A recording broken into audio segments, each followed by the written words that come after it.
আসন্ন জাতীয় সংসদ নির্বাচনে চুয়াডাঙ্গা ২ আসনে ধানের শীষের মনোনয়ন প্রত্যাশী চুয়াডাঙ্গা জেলা বিএনপি ও বিজেএমইএর সভাপতি মাহমুদ হাসান খান বাবুর পক্ষে দর্শনা পৌর এলাকায় পৌর বিএনপির সমন্বয়ক আলহাজ মোহাম্মদ মশিউর রহমানের নেতৃত্বে মহিলা টিম কর্তৃক দিনরাত গণসংযোগে ব্যস্ত সময় পার করছেন।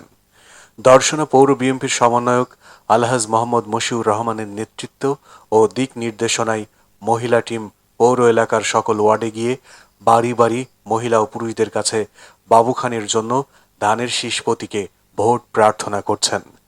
একাধিক মহিলা টিম তৈরি করে বাড়ি বাড়ি গণসংযোগ ও ভোট প্রার্থনার এমন ব্যতিক্রম উদ্যোগ সাড়া ফেলেছে দর্শনা পৌর এলাকায়।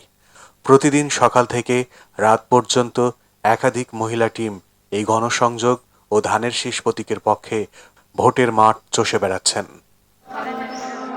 বিসমিল্লাহির রহমানির রহিম। আজ 22শে অক্টোবর রোজ বুধবার। আসন্ন সংসদ নির্বাচন 2026 চুয়াডাঙ্গা জেলার আহ্বায়ক মাহমুদ হাসান খান বাবু খানের বিজয়ের লক্ষ্যে এবং আলহাজ জনাব মশিউর রহমানের নেতৃত্বে একটি মহিলা টিম কাজ করে যাচ্ছে। ধানের শীষের লিফলেট বিতরণ,